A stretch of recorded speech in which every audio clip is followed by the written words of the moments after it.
G'day guys, it's Dave Casey here, and we're in the shed today. We're installing some Onyx spotlights, the TB-7. Now this should take no more than 2 to 3 hours with the right tools, so let's get stuck right into it and I'll show you how it's done.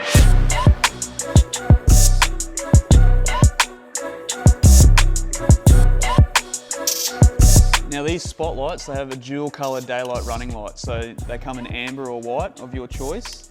They have about 14,400 effective luminance or 2K distance. So realistically, if you're scared of the dark, these are the spotlights you want.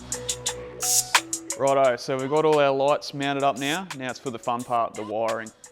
Now Onyx have been nice enough to give us a fully terminated harness for these spotties and 2 big piggyback looms. So this allows us to plug into your existing headlight. They fit a majority of the vehicles on the market. If they don't fit, go onto their website, they'll have one there that you can order in. And what this allows us to do is plug into the back of the headlight, and this will give us our high beam feed. Now these lights come with a DRL feature. Now this is a little bit more tricky. It's not all plug and play. We will have to splice into the factory harness and get an ignition feed. So if you're not comfortable in doing that, I don't recommend it. Just give it to a professional auto electrician or someone, but we're gonna have a crack at it. So we've got the ignition feed here. We're gonna splice it into this fully terminated harness, and that way when ignition comes on, we'll see an amber or white light, and it'll make it look nice and smick.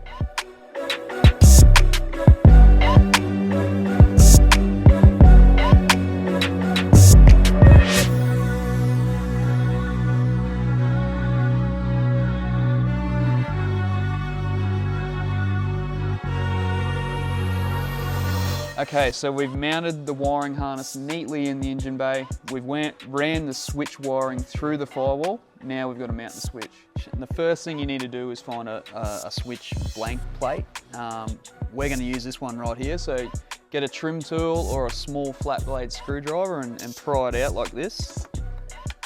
And now we've got to go over to the workbench and drill a hole in this thing for this switch to go through. So let's go and do that.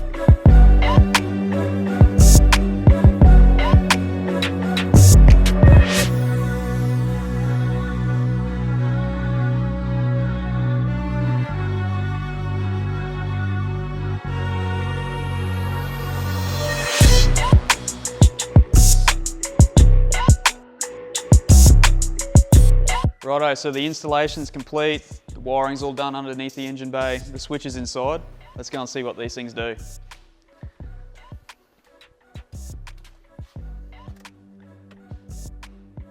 I reckon we'll blind a few roos with these.